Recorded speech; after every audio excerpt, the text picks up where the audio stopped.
Hi friends, இன்றைக்கி ஒரு சூப்பரான ரொட்டீன் vlog தான் உங்களோட ஷேர் பண்ணிக்க போகிறேன். இந்த vlogல நான் ஷேர் பண்ணக்கூடிய விஷயங்கள் கண்டிப்பாக உங்களுக்கு யூஸ்ஃபுல்லாகவும் இருக்கும், இன்ட்ரெஸ்டிங்காகவும் இருக்கும். வாங்க வீடியோக்குள்ளே போகலாம். Welcome to me and my life. நான் உங்கள் பிரியா. மார்னிங் அழகாக வாசலில் ஒரு கோலம் போடுறதோட இந்த vlog ஸ்டார்ட் ஆகுது. கோலம் போட்டு முடித்த உடனே இன்றைக்கி கொஞ்சம் ஏர்லியராகவே குளிக்க போயிட்டேன். குளிச்சுட்டு வந்து அடுத்தடுத்து ஒரு சில க்ளீனிங் ரொட்டீன்லாம் இருக்குது. அதெல்லாம் முடிச்சுட்டு இன்னும் சில வேலைகள்லாம் இருக்குது. அது எல்லாத்தையுமே பண்ண வேண்டியது இருக்குது. அது எல்லாமே இந்த vlogல நான் இன்க்ளூட் பண்ணியிருக்கேன். இன்றைக்கி ரொம்ப சிம்பிளான ஒரு லஞ்ச் தான். என் ஹஸ்பண்டுக்கு இன்றைக்கி லஞ்ச் எதுவும் வேணான்னு சொல்லிட்டாங்க. அதுக்கு பதிலாக ஃப்ரூட்ஸ் எடுத்துக்கிறேன்னு சொல்லிட்டாங்க. எனக்கு தக்காளி கடையல் பண்ணி முட்டை பொரியல் பண்ணிக்க போகிறேன். அதுதான் இன்றைக்கி லஞ்ச். ரொம்ப சிம்பிளாக பட் ஒரு டேஸ்டியான லஞ்ச் அப்படின்னு கூட சொல்லலாம். அப்புறம் ஒரு ஹெர்பல் வாட்டர் ஒன்று ப்ரிப்பேர் பண்ணி காமிச்சிருக்கேன். அது கேரளைட்ஸ் மோஸ்ட்லி அவங்களோட டெய்லி லைஃப்பில் யூஸ் பண்ணக்கூடிய ஒரு ஹெர்பல் வாட்டர். இது நம்மளோட பிளட்டை ப்யூரிஃபை பண்ணுறதுக்கு, டைஜஷனுக்கு அப்படின்னு நிறைய ஹெல்த் பெனிஃபிட்ஸோடு இருக்கக்கூடிய ஒரு ஹெர்பல் வாட்டர் இது நான் மதுரையில் ஏவிஎன் ஆயுர்வேதிக் ஹாஸ்பிட்டல் இருக்கும்ல, மதுரையில் இருக்கவங்க கேள்விப்பட்டிருப்பீங்க. அந்த ஹாஸ்பிட்டல்லேருந்து வாங்கினது தான். அதை வச்சு நான் எப்படி ஹெர்பல் வாட்டர் ப்ரிப்பேர் பண்ணுறேன் அப்படின்றதையும் இதில் காட்டியிருக்கேன்.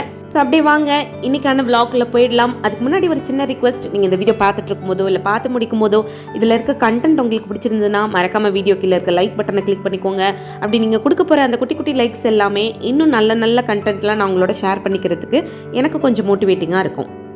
நம்மளோட டெய்லி லைஃப்க்கு ரொம்ப யூஸ்ஃபுல்லாக இருக்க மாதிரியான ஹெல்தி ஹேபிட்ஸ் பற்றி தான் இன்றைக்கி வீடியோவில் நான் உங்களோட ஷேர் பண்ணிக்க போகிறேன். இதில் நான் சொல்லக்கூடிய ஹேபிட்ஸ் எல்லாமே ரொம்ப ரொம்ப சிம்பிளான ஹேபிட்ஸ் தான். எல்லாருனாலையும் ஈஸியாக ஃபாலோ பண்ணக்கூடிய ஒரு விஷயந்தான்.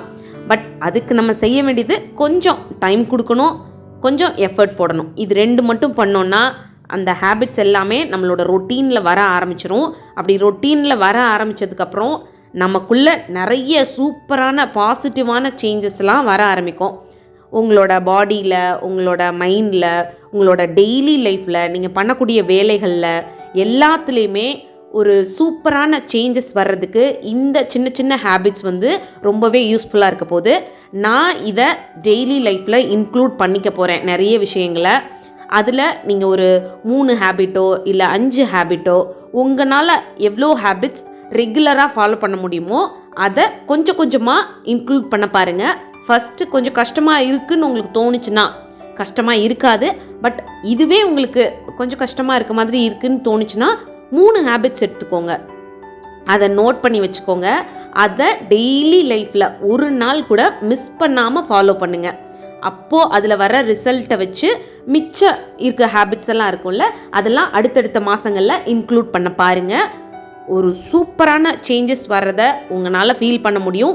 எல்லாருக்குமே அதுக்காக ஒரு ஆல் தி பெஸ்ட்டும் சொல்லிக்கிறேன். And also advance happy new year. எல்லாரோட லைஃப்லேயும் எல்லா சந்தோஷங்களும், ஆரோக்கியமும், எல்லா வளங்களும் கிடைக்கணும். நீங்கள் நினச்ச விஷயங்கள்லாம் சூப்பராக நடக்கணும்னு ஒரு அட்வான்ஸ் ஹாப்பி நியூ இயரும் உங்களோட ஷேர் பண்ணிக்கிறேன்.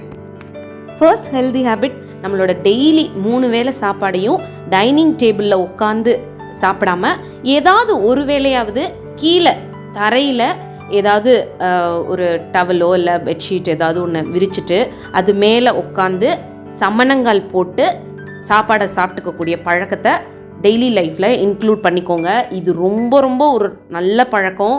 உங்களோட டைஜஷனுக்கு ரொம்ப ஹெல்ப் பண்ணும். பிளட் சர்க்குலேஷன் நல்லாயிருக்கும். இன்னும் நிறைய ஹெல்த் பெனிஃபிட்ஸ் இருக்கும். சில பேருக்கு மூட்டு வலி, முதுகு வலி எல்லாம் சீக்கிரமே வர்றதுக்கு காரணம் இந்த மாதிரி பழக்கங்கள்லாம் நம்மக்கிட்ட இல்லாமல் போனது தான். ரொம்ப சின்ன வயசுலலாம் கீழே தரையில் சம்மணங்கால் போட்டு உட்காந்து தான் சாப்பிடுவோம். பட் நாளடைவில் அது அப்படியே மாறி மாறி டைனிங் டேபிளில் உட்காந்து சாப்பிடக்கூடிய பழக்கம் வந்துருச்சு. அப்படி நம்ம காலை தொங்க போட்டு உட்காந்து சாப்பிடும் பொழுது பிளட் சர்க்குலேஷன் காலுக்கு தான் ஜாஸ்தியாக இருக்கும். அதுவே காலம் மடக்கி சம்மணங்கால் போட்டு தரையில் உட்காந்து சாப்பிடும் பொழுது வயிற்று பகுதிக்கு நிறைய பிளட் சர்க்குலேஷன் கிடைக்கும். ஸோ அங்கே இருக்கக்கூடிய ஆர்கன்ஸ்லாம் பிளட் சப்ளை நல்லாயிருக்கும். ப்ளஸ் உங்களோட டைஜஷனும் சூப்பராக இருக்கும். உங்களால் 3 நேரமும் கீழே உட்காந்து சாப்பிட முடியலன்னா கூட ஏதாவது ஒரு வேளையாவது கீழே உட்காந்து சாப்பிட்லாம் அப்படின்ற பழக்கத்தை உங்களோட டெய்லி லைஃப்பில் இன்க்ளூட் பண்ணிக்கோங்க. செகண்ட் ஹேபிட், நீங்கள் மாடியில் குடியிருக்கீங்க இல்லை அப்பார்ட்மெண்ட்ஸ்லாம் ஃபஸ்ட் ஃப்ளோர், செகண்ட் ஃப்ளோர் அந்த மாதிரி ஹை ஃப்ளோர்ஸ்லாம் இருக்கீங்க, மோஸ்ட்லி லிஃப்ட் தான் யூஸ் பண்ணுவீங்க அப்படின்னா இனிமேல் ரெகுலராக ஸ்டெப்ஸ் யூஸ் பண்ணக்கூடிய பழக்கத்தை உங்களுக்குள்ளே கொண்டு வர பாருங்கள். படிக்கட்டு வழியாக ஏறி இறங்குறது ரொம்ப ரொம்ப நல்லது. இது ரொம்ப சூப்பரான ஒரு ஃபிசிக்கல் ஆக்டிவிட்டி. நம்மளோட ஹார்ட் ஹெல்த்துக்கு நல்லது. ஏன்னா பிளட் சப்ளை ரொம்ப நல்லாயிருக்கும். அது மட்டும் இல்லாமல் இன்னும் நிறைய ஹெல்த் பெனிஃபிட்ஸ் இருக்குது. இதை பற்றி நீங்கள் தெரிஞ்சுக்கணுன்னா கூகுள் பண்ணி கூட பார்க்கலாம். ஸோ இதை வந்து நீ பெயின் இருக்கவங்க, முட்டி வலி இருக்கவங்க, கொஞ்சம் ஏஜ்டாக இருக்கீங்க, உங்களால் கீழே இறங்கி ஏறுறது கஷ்டமாக இருக்குன்னா அப்போ நீங்கள் உங்களை கஷ்டப்படுத்திக்காதீங்க. எனக்கு ஹெல்த்தில் எந்த பிரச்சனையுமே இல்லை, நான் ரொம்ப நார்மலாக இருக்கேன், பட் கொஞ்சம் சோம்பேறித்தனம் எனக்கு அந்த ஸ்டெப்ஸ் வழியாக இறங்குறது, அதனால நான் லிஃப்ட் யூஸ் பண்ணுறேன் அப்படின்னா இனிமேல் ப்ளீஸ் அந்த லிஃப்ட் யூஸ் பண்ணுறதை அவாய்ட் பண்ணிவிட்டு ஸ்டெப்ஸ் வழியாக ஏறி இறங்குற பழக்கத்தை ரெகுலரைஸ் பண்ணிக்கோங்க. தேர்ட் ஹேபிட், ஜங்க் ஃபுட் அப்புறம் கூல் ட்ரிங்க்ஸ் இந்த மாதிரியான ஐட்டம்ஸ் நிறைய டெய்லி லைஃப்பில் எடுத்துக்கூடிய பழக்கம் உங்ககிட்ட இருந்துச்சுன்னா அதை உடனே அவாய்ட் பண்ணிக்கோங்க. இப்போது நமக்கு சாப்பிட்றதுக்கு அது டேஸ்ட்டாக இருக்கலாம், அது ஒரு ஃபேஷன் மாதிரி ஆகிடுச்சு. வெளியில் போனால் அப்படியே ஒரு ஜாலியாக ஒரு கூல்ட்ரிங்க்ஸ் ஆர்டர் பண்ணி சாப்பிட்றது, பீட்சா, பர்கர் இந்த மாதிரி ஐட்டம்ஸ் சாப்பிட்றது நம்மளுக்கு ஒரு இந்த டைமில், அதாவது இப்போ இருக்க இந்த ஜென்ரேஷனில் அது ஒரு ட்ரெண்டியான விஷயம் மாதிரியே கூட ஆயிடுச்சு.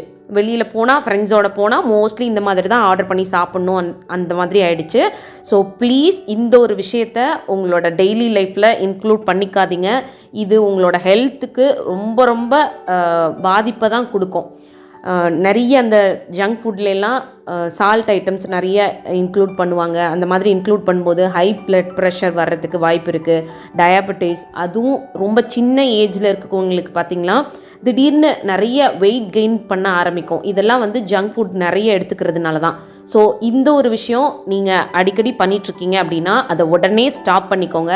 அதுக்கு பதிலாக ஹெல்த்தியாக ஏதாவது ஸ்நாக்ஸ் எடுத்துக்கக்கூடிய பழக்கத்தை உங்களோட டெய்லி லைஃப்பில் கொண்டு வந்துடுங்க. ஃபோர்த் ஹேபிட், சாப்பிட்டதுக்கப்புறம் குளிக்கக்கூடிய பழக்கம் உங்ககிட்ட இருக்குது. அதாவது மார்னிங் டைமாக இருக்கட்டும், சில பேர் பிரேக்ஃபாஸ்ட் எடுத்துகிட்டு குளிப்பாங்க. இன்னும் சில பேர் பார்த்திங்கன்னா நைட்டு தூங்க போகிறதுக்கு முன்னாடி டின்னர் எடுத்துகிட்டு அதுக்கப்புறம் குளிச்சுட்டு தூங்க போவாங்க. இந்த மாதிரி பழக்கம் உங்ககிட்ட இருந்துச்சுன்னா அதை அவாய்ட் பண்ணிக்கோங்க. இந்த மாதிரி நம்ம சாப்பிட்டதுக்கு அப்புறம் குளிக்கிறது வந்து நம்மளோட டைஜஷனை அஃபெக்ட் பண்ணும். நைட்டு தூங்குறதுக்கு முன்னாடி சாப்பிட்டுட்டு சரி குளிச்சுட்டு தூங்கினா நல்லாயிருக்கும் அப்படின்னு நினச்சி நீங்கள் சாப்பிட்டதுக்கப்புறம் குளிச்சுட்டு தூங்க போனீங்கன்னா அது உங்களோட டைஜஷனை அஃபெக்ட் பண்ணும். சீக்கிரமே நீங்கள் சாப்பிட்ட ஃபுட்டு வந்து டைஜஸ்ட் ஆகாது. அப்படி ஆகாதப்போ உங்களோட தூக்கம் டிஸ்டர்ப் ஆகும். தூக்கம் டிஸ்டர்ப் ஆகுச்சுன்னா அந்த டீப் ஸ்லீப் உங்களுக்கு இல்லாதப்போ அடுத்த நாள் மார்னிங் எழுந்திருக்கிறப்ப ஒரு ஃப்ரெஷ்னஸ் இருக்காது. ஸோ இந்த விஷயத்தை அவாய்ட் பண்ணணும்னு நினச்சிங்கன்னா குளிச்சுட்டு அதுக்கப்புறம் சாப்பிடக்கூடிய பழக்கத்தை ரெகுலர் லைஃப்பில் ஃபாலோ பண்ணுங்கள். அடுத்த ஹேபிட் என்னென்னு பார்க்குறதுக்கு முன்னாடி ஒரு சின்ன விஷயம். இந்த வீடியோவோட பார்ட் 2, அதாவது ஹெல்தி ஹேபிட்ஸோட பார்ட் 2 வீடியோ அடுத்த விலாகில் கண்டினியூ ஆகும். அந்த விலாகையும் மிஸ் பண்ணாமல் பாருங்கள். அதுலேயும் கண்டிப்பாக உங்களுக்கு யூஸ்ஃபுல்லாக இருக்க மாதிரி டிப்ஸ் ஷேர் பண்ணுவேன். இந்த விலாகில் இப்போ வரைக்கும் நான் ஷேர் பண்ணியிருக்க ஹேபிட்ஸ், இதுக்கப்புறம் ஒரு டிப்ஸும் இருக்குது, அதையும் இன்க்ளூட் பண்ணிவிட்டு அதில் எந்த ஹேபிட்டை நீங்கள் ஃபாலோ பண்ணலான்னு இருக்கீங்க அப்படின்றத மறக்காமல் எனக்கு கமெண்ட் பாக்ஸில் ஷேர் பண்ணுங்கள். 5th ஹேபிட், ரொம்ப சின்ன சின்ன விஷயங்களுக்கெலாம் ஸ்ட்ரெஸ் ஆகக்கூடிய பழக்கம் உங்ககிட்ட இருந்துச்சு அப்படின்னா அதை இந்த இயரில் விட்டுறணும் அப்படின்னு சொல்லிட்டு ஒரு பழக்கத்தை உங்களுக்குள்ளே கொண்டு வந்துடுங்க. ஏன்னா சின்ன சின்ன விஷயங்களுக்கெலாம் ஸ்ட்ரெஸ் ஆகிறதுனால டக்குன்னு கோவம் வருது, டென்ஷன் ஆகுறது, பதட்டமாகிறது அப்படின்ற விஷயங்களை தான் நம்ம தொடர்ந்து பண்ணிகிட்டே இருப்போம். இது நம்ம ஃபிசிக்கல் ஹெல்த்தை மட்டும் இல்லாமல் மென்டல் ஹெல்த்தையும் ரொம்ப அஃபெக்ட் பண்ணும். அதனால நிறைய ஃபிசிக்கலாகவும் சரி மென்டலாகவும் சரி அஃபெக்ட் ஆகிட்டே இருப்போம். ஸோ இந்த ஒரு பழக்கம் உங்ககிட்ட இருந்துச்சு அப்படின்னா அதை கொஞ்சம் கொஞ்சமாக ரெடியூஸ் பண்ணி உங்ககிட்ட இருந்து கம்ப்ளீட்டாக அவாய்ட் பண்ணுறதுக்கு முயற்சி பண்ணுங்கள். ஒரு விஷயத்துக்கு ரொம்ப ஸ்ட்ரெஸ் ஆகுறீங்க, கோவப்படுறீங்க, பதட்டமாகறீங்கன்னா அந்த விஷயத்த ஒரு 2 நிமிஷம் அமைதியாக உட்காந்து யோசிங்க. அதுக்கு கண்டிப்பாக தீர்வு இருக்கும். இதுக்கு கோவமோ பதட்டமோ தீர்வாக இருக்காது, இதை நம்ம பண்ணக்கூடாது அப்படின்னு உங்களுக்கு நீங்களே சொல்லிவிட்டு அதை அந்த டைமில் சரி பண்ணுங்கள். இந்த ஒரு ஸ்ட்ரெஸ் ஆகக்கூடிய பழக்கம் உங்களை விட்டு போயிடும். ஸோ அவ்வளோதான், இந்த vlog இதோட முடியுது. இதோட பார்ட் 2 வீடியோவில் உங்களை மீட் பண்ணுறேன். இந்த vlog பிடிச்சுன்னா மறக்காமல் லைக் பண்ணுங்கள். தேங்க்யூ.